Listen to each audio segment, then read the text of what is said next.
Welcome back viewers, बहुत स्वागत है आप सभी का। आप देख रहे हैं इंडिया टीवी के नॉन स्टॉप कवरेज। आज देश के चुनाव की गिनती हो रही है और देखिए क्या नतीजा आया, बिल्कुल अप्रत्याशित। एनडीए की सरकार बन रही है, 296 पर आपको एनडीए की टैली दिखाई दे रही है, लेकिन भारतीय जनता पार्टी 272 से इस वक्त काफी दूर दिखाई दे रही है। जी हां, अपने दम पर बीजेपी को मेजॉरिटी नहीं मिलती हुई दिखाई दे रही है और अब उसके आसार भी नहीं दिखाई दे रहे हैं। मतलब मिलीजुली सरकार होगी, कोalition की सरकार होगी, गठबंधन की सरकार बनेगी, उसमें कोई शक नहीं है, उसमें भी कोई दुविधा भी दिखाई नहीं देती। अब अचानक से एक नंबर पलट जाए और ये 295-96 दूसरी तरफ चला जाए, ऐसे भी आसार नहीं है। लेकिन जो अपेक्षाएं थी, एग्जिट पोल्स ने जिस किस्म का समा बांध दिया था कि नरेंद्र मोदी 350 की सीटें ले आएंगे या एनडीए 400 पार चला जाएगा, सारे के सारे एग्जिट पोल आज ध्वस्त हो गए। किसी एग्जिट पोल में जो तस्वीर दिखाई गई थी उसके आसपास भी कुछ पहुंचा हुआ दिखाई नहीं दे रहा है। बिल्कुल साफ दिखाई दे रहा है, स्पष्ट दिखाई दे रहा है। बीजेपी ने कई राज्य पूरी तरीके से स्वीप किए हैं, ऐसा भी नहीं। गुजरात का इसमें आप नाम ले सकते हैं, मध्य प्रदेश का इसमें नाम लीजिए, उड़ीसा का इसमें आप नाम लीजिए, कर्नाटक में बीजेपी ने काफी अच्छा प्रदर्शन किया है। ऐसे ही बिहार है, बिहार में गठबंधन के तौर पर देखें तो 40 में से 34 सीटें एनडीए को हैं। लेकिन जहां जहां और अच्छा करने की उम्मीद थी वहां भारतीय जनता पार्टी ने बहुत खराब किया। और उसमें सबसे बड़ा राज्य है उत्तर प्रदेश, जहां पर इस वक्त भारतीय जनता पार्टी 30-32 सीटों पर लीड कर रही है। मात्र समाजवादी पार्टी कांग्रेस पार्टी के साथ मिलकर के 45 सीटों पर इस वक्त कम से कम आगे चलती हुई दिखाई दे रही है। और यह एक ऐसा परिणाम था जिसकी दूर दूर तक कोई कल्पना नहीं कर रहा था। इवन अगर आप सच पूछें तो विपक्ष के खेमे में से भी उत्तर प्रदेश में ऐसी आवाज कहीं से नहीं आती थी। ना सपा के नेता ऐसा कहते थे, ना कांग्रेस के नेता ऐसा कहते थे। लेकिन जनता ने आदेश दिया, अपना मन बता दिया, तो वो आपके सामने इस वक्त दिखाई दे रहा है। अब यूपी में बीजेपी इतनी बुरी तरह क्यों पिछड़ी है? हारना तो इसको ठीक नहीं होगी, 30 सीट फिर भी वो ला रही है, लेकिन क्यों इतना पिछड़ गई? पिछली बार 62 सीट थी, इस बार 32 कैसे रह गई? इसका जवाब बीजेपी को तलाशना होगा। ऐसे ही बंगाल है, बंगाल में दावा किया जा रहा था कि भारतीय जनता पार्टी तृणमूल कांग्रेस को पछाड़कर नंबर 1 पार्टी बनेगी। हो गया बिल्कुल उल्टा। टीएमसी ने लगभग स्वीप कर दिया है बंगाल को। बीजेपी के लिए अपने पिछली बार के 18 के आसपास पहुंचना मुश्किल हो गया है। दूसरा बड़ा झटका वहां से मिला। इसके अलावा आप दक्षिण से जहां से सीटें आने की उम्मीद की जा रही थी, उसमें तमिलनाडु से कोई सीट नहीं आई, केरल से कोई सीट नहीं आई, कर्नाटक मैंने आपको बताया नुकसान बहुत ज्यादा होने से बचा लिया भारतीय जनता पार्टी ने। तेलंगाना एक ऐसा प्रदेश था जहां बीजेपी बहुत अच्छा करेगी ऐसी उम्मीद की जा रही थी, उसको कम से कम उम्मीद थी, एग्जिट पोल भी बता रहे थे, वहां भी ऐसा नहीं हुआ। वहां भी कांग्रेस पार्टी नंबर 1 पार्टी बनी है। बीजेपी कमोबेश अपने पिछले स्कोर के आसपास ही वहां पर ठहरी है। लेकिन इस सब के बावजूद नतीजा यह है कि नरेंद्र मोदी प्रधानमंत्री तो बन जाएंगे, लेकिन अपने दम पर फुल मेजॉरिटी वाली सरकार नहीं चला पाएंगे। उनको शायद गठबंधन की सरकार ही चलानी पड़े। अब देखिए 2:45 बज रहा है, 8:30 बजे से ईवीएम खुली हुई हैं। इतने घंटों की गिनती के बाद अब ये जो फिगर्स हैं ये हिलना बंद हो चुके हैं टीवी पर जो आपको दिखाई दे रहे हैं। इसलिए यहां से कोई बहुत ज्यादा इसमें कुछ मूवमेंट होगा, गुंजाइश कम है। देवेंद्र सर, प्रधानमंत्री नरेंद्र मोदी और गृह मंत्री अमित शाह, इन दोनों ने ही चंद्रबाबू नायडू से बातचीत करके उन्हें बधाई दी है। और ये जो शानदार परफॉर्मेंस रहा चंद्रबाबू नायडू के लिए, तो समझा ही जा सकता था कि जैसे नतीजे सामने आ रहे थे उसके बाद पीएम कॉल करेंगे। अब से थोड़ी देर पहले प्रधानमंत्री नरेंद्र मोदी ने उनसे बात की, उसके बाद गृह मंत्री अमित शाह ने भी उनसे बात करके बधाई दी है। थोड़ी देर बाद बीजेपी के राष्ट्रीय अध्यक्ष जेपी नड्डा भी बधाई देंगे, क्योंकि समझा जा सकता है कि इंडिया के लिहाज से कितनी बड़ी राहत की खबर है आंध्र प्रदेश। और वो आंध्र प्रदेश जिसमें बीजेपी अपने दम पे कुछ नहीं कर सकती थी, वो सीधे आप जो भी नंबर्स आप देख रहे हैं बीजेपी के भी वहाँ पे, वो चंद्रबाबू नायडू के कंधे पे ही सवारी है। बीजेपी का संगठन अपने वहाँ पे कुछ भी नहीं था। फिलहाल उनको बधाई दिया गया। 16 सीटें लोकसभा में उन्होंने जीती हैं, 25 में से विधानसभा में उन्होंने अपनी सरकार बनाई है। जगनमोहन रेड्डी बिल्कुल खारिज कर दिए गए इस चुनाव के अंदर। तो विधानसभा का चुनाव जो है वो चंद्रबाबू नायडू जीते हैं। और इस कोलिशन सरकार में, एनडीए की सरकार में दूसरे बड़े सहयोगी वही हैं, बीजेपी के बाद उन्हीं के नंबर है। चंद्रबाबू नायडू को पुरानी प्रैक्टिस है किंग मेकर होने की, एक बहुत इन्फ्लुएंशियल रोल प्ले करने की एनडीए के अंदर, वाजपेयी जी की सरकार में। और एक तरह से देखा जाए तो नायडू इज मच, मतलब लेसर इविल कहना गलत है क्योंकि कोई बड़े इविल की बात नहीं कर रहे, मतलब एक अच्छे प्रोग्रेसिव नेता भी अच्छा है, प्रोग्रेसिव है, इकोनॉमिक कैसे सुधरे उस रिलायबल। तो देखिए अल्टीमेटली पॉलिटिक्स में only thing reliable is self interest, है ना। तो वो सेल्फ इंटरेस्ट जब तक उनका सर्व होगा रिलायबल है, और सेल्फ इंटरेस्ट सर्व नहीं होगा तो गठबंधन का एक ही धर्म होता है सर, कि गठबंधन का कोई धर्म नहीं होता है, बीजेपी का मानना है। बिल्कुल 241 भाजपा। अब जरा इस नंबर को एनालाइज कीजिए आप। जो अभी खबर दी है देवेंद्र ने, फिर आपको बता दें, चंद्रबाबू नायडू से नरेंद्र मोदी ने बात की है, गृह मंत्री अमित शाह ने भी बात की है, उनको उनकी जीत की बधाई दी है। अब वो चीफ मिनिस्टर बनेंगे। इसके अलावा उन्होंने 16 सांसद उनकी पार्टी के जीत करके आए, तो एनडीए की बड़ी उनके जीत जो है शपथ आंध्र ग्रहण प्रदेश के अंदर समारोह हुई है। में भी जाएंगे सब जी? उनके शपथ ग्रहण में भी सब उनके जाएंगे। शपथ ग्रहण में भी जाएंगे, बिल्कुल सही बात है। तो आंध्र प्रदेश में एनडीए को बड़ी कामयाबी, चंद्रबाबू NDA नायडू की सरकार। की पार्टी की जबरदस्त जीत आंध्र प्रदेश के अंदर हुई है। तो ये और नरेंद्र मोदी ने उनसे थोड़ी देर पहले बात की। और इस अलायंस में, एनडीए में, जो मैं आपको बता रहा था, बीजेपी के बाद सबसे ज्यादा सीटें लाने वाले चंद्रबाबू नायडू ही हैं, और उनके बाद नंबर आता है नीतीश कुमार का। नीतीश कुमार ने बिहार के अंदर बीजेपी से बेहतर परफॉर्म किया है, इसकी भी कल्पना भी कोई नहीं कर रहा था।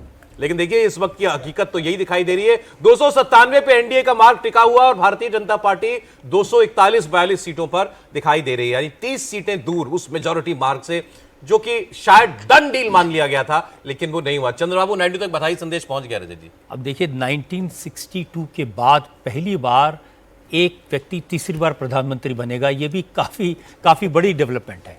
और अजय जी, विश्व में भी ऐसे बहुत कम उदाहरण है जहाँ के वो तीसरी बार लगातार बना हो। कोरोना के बाद जो भी चुनाव में गया, विश्व भर में चुनाव हारा। यूक्रेन युद्ध के बाद, जो मंदी के बाद, तो ये सब भी देखना पड़ेगा कि एक नेगेटिव लाइन से शुरू करा था ना, तो ये जीत उसलिए भी बड़ी है जहाँ तक भी पहुंची है, एक्सपेक्टेशन से भले ही हाँ, नीचे हो। लेकिन देखिए मोटी बात क्या है कि नरेंद्र मोदी पीछे रह जाएं, ये कोई एक्सपेक्ट नहीं करता। अब वो 10 सीट से पीछे रह जाएं, 20 से पीछे रह जाएं, 30 से पीछे रह जाएं, ये बात चुभेगी। सही बात है। ये सारी बातें जो है, ये दिल को समझाने के लिए ख्याल अच्छा है, क्योंकि कोई भी शायद बीजेपी में एक्सपेक्ट नहीं कर रहा था, या उनके सपोर्टर्स में, कि इस तरह का रिजल्ट आएगा। अब ऑफ कोर्स इस सिचुएशन में मेरिट ढूंढना तो स्वाभाविक है। आदमी कितनी भी गंभीर स्थिति में होता है, उसके फिर लाभ ढूंढने लगता है कि अच्छा इससे ऐसा हो सकता था, लेकिन वैसा पहले हो सकता था। संजीव ऐसा नहीं हुआ कि 10 साल किसी ने सरकार चलाई हो और फिर वापस आ जाए। नहीं, यू आर 100% राइट भाई। नेहरू का रिकॉर्ड की बराबरी, 3rd कॉन्जिक्यूटिव टर्म, ये सारी बातें जो अगर मैं बोल रहा हूँ वो सिर्फ मोदी जी के वीसावी है, क्योंकि उनका जो एक उम्फ है या जलवा है, या जो भी हम 56 इंच की बात करते थे, वो सब 300 के इर्द गिर्द होता है।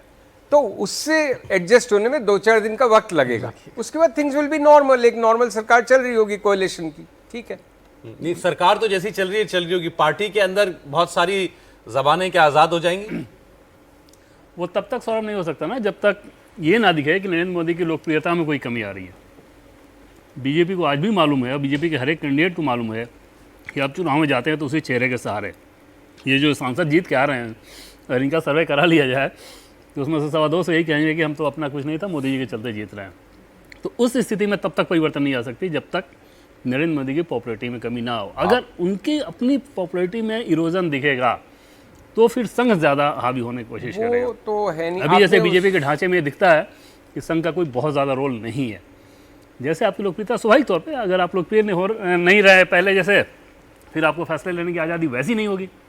अभी तो पार्टी पूरा भरोसा करती है ना कि ये जो कह रहे हैं वो सही है। संघ के लिहाज से भी अगर आप देखें तो संघ में जो इस समय लीडर हैं, नरेंद्र मोदी भी तो संघ से आए हैं और उनसे ज़्यादा वरिष्ठ हैं, उनसे ज़्यादा सीनियर हैं। संघ में भी उनका काम का अनुभव इन सब लोगों से ज़्यादा है। तो ये चीज़ें मुझे लगता है ये एक पुराने ज़माने की बातें हैं, ये परंपरागत तरीका है देखने का। नरेंद्र मोदी को, उनकी राजनीति को, उनकी सरकार को एनालाइज करने का तरीका परंपरागत तरीका नहीं हो सकता, ट्रेडिशनल तरीका नहीं हो सकता। उसके लिए अलग तरीके से सोचना पड़ेगा, अलग मापदंड करने पड़ेंगे। और उनको कोई चैलेंज नहीं है। इसकी बात तो हमने अभी थोड़ी देर पहले यादव जी का इंटरव्यू सुना ना, एमपी चीफ मिनिस्टर का, जो 29 में 29 लाके इस डर में सकुचाए जा रहे हैं कोई मुझे श्रेय नहीं दे दे, कि सारा श्रेय मोदी जी के नेतृत्व को है ना, जो बात सही भी है। ये सच भी है। हाँ, सही भी है। उनको भी किसने मतलब मोदी मुख्यमंत्री जी के बनाया? बाद किसी का श्रेय तो शिवराज का होगा वहां पे। नहीं ना, संदीप, ये यादव- बात तो सच है ना कि हाँ, जब सच है। जो पूरे 5 राज्यों के चुनाव हुए थे, जो उसमें 3 राज्य जो मोदी जी के बिल्कुल नाम पे ही सच है। सारा लेकिन कैंपेन था, सब मैं कुछ सिर्फ उन्हीं के नाम उनकी पे। उस पे ये बात कर रहा हूँ कि कोई बीजेपी की तरफ से चुनौती नहीं हो सकती, क्योंकि उसका एक वानगी हमने देख ली यादव जी के इंटरव्यू में। कोई जरा से श्रेय लेने को भी तैयार नहीं होगा कि मेरी वजह से ऐसा हो गया या जो कुछ भी लाभ हानि, वो तो सारा जब पूरी लेकिन दूसरा जो नजरिया इसको देखने का कि भारत में ऑपोजिशन है ही नहीं, बहुत मजबूत भी है। नहीं, ये तो ब्रिलियंट रिजल्ट है इंडियन डेमोक्रेसी के लिए। इससे बेहतर क्या देखिए, हो इसको आप एक और नजरिए से अगर आप देखें तो कोई भी ये नहीं कहेगा कि ये जो यूपी में हार गए मोदी जी की वजह से हार गए। कोई ये नहीं कहेगा कि ये जो कम रह गए ये मोदी की वजह से रह गए। ये तो सब कहेंगे जो आए वो उनकी वजह से आए। तो एक एक लीडर की ताकत तो है ही। देखिए, और ये सब कुछ 30-40 सीटें कम हो जाने से नरेंद्र मोदी की न तो मेहनत कम हो गई, ना ईमानदारी कम हो गई, ना जो उन्होंने कुछ किया वो उसको कोई कम करके आ सकता है। ये ठीक है, ऑपोजिशन वाले जरूर कहेंगे कि महंगाई हुई, बेरोजगारी हुई, इनकी बात नहीं ये हुई। सब कुछ कम नहीं हुआ, लेकिन थोड़ा जलवा कम हो गया। हाँ, ये होता है बिल्कुल स्वाभाविक बात है। फुल मेजोरिटी की गवर्नमेंट नहीं हुई तो जलवा कम होगा, लेकिन एक चीज तो और है ना, जिन ऑड्स पे ये रिजल्ट आया है जरा उसकी भी हमें चर्चा करनी चाहिए। जिन ऑड्स की मैं जब बात कर रहा हूँ तो आप आज सोचिए, देश में लोकतंत्र खत्म हो गया है, संविधान खतरे में है, कितने तरह के झूठ फैलाए गए। और इसमें तो कहीं कोई बहस नहीं है ना कि उस झूठ फैलाने में देश के भीतर जो राजनीतिक दल थे वो, देश के बाहर से जो एजेंसीज थी वो, और उसमें ये सिर्फ इतना भर नहीं था कि आप कोई ऐसी बातें फैला रहे हैं जिसको हम नैरेटिव के तौर पर पॉलिटिकल रैली में या मंच पर बोलते हैं। आप देश की इकोनॉमी को उसको कमजोर करने की कोशिश करते हैं, आप देश के उद्यमियों को निशाने पर लेने की कोशिश करते हैं, और इसमें आपको हिचक नहीं होती। उसके बावजूद ये मैंडेट आया है। मैं ये कह रहा हूं कि इस पर भी बात करनी चाहिए। तो डेमोक्रेसी तो हमारी डेंजर में नहीं, बड़ी शानदार है। उद्यमी कानून कायदे की नियमों की धज्जी ओढ़ाए, उनको कोई बात भी नहीं करे।